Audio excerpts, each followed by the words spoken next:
ভাবলাম উবারের একটা বাজে একটা অভিজ্ঞতা আপনাদের সাথে শেয়ার করি। এই স্ক্রিনে দেখতেছেন এই ভদ্রলোক দারুন নাজা মাদ্রাসা। এটা হচ্ছে আপনার সারুলিয়া। সারুলিয়া থেকে মতলব যাবে, উত্তর মতলব।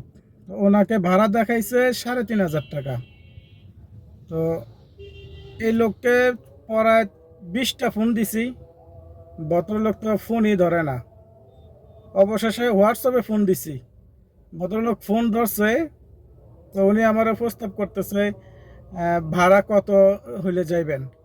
তো বললাম যে ভাই আপনার ভাড়ার তো দেখাইছে, এস্টিমেট তো দিছে, সেই অনুযায়ী যাবেন। সে সেভাবে যাবে না। তাকে ভাড়া দেখাইছে ৩,৫০০ সামথিং।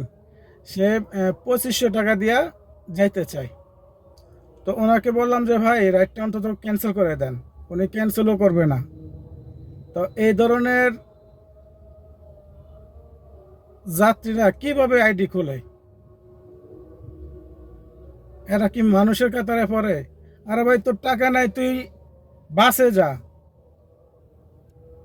তুই একটা রিকোয়েস্ট দাস ওভারে, তোর না ফসলে তুই রাইড ক্যান্সেল করবি না। এই ভদ্রলোকের ছবি সহ দিলাম, আর চিহ্নে রাখেন। এগুলো হচ্ছে একদম বেয়াদব মার্কা কিছু যাত্রী।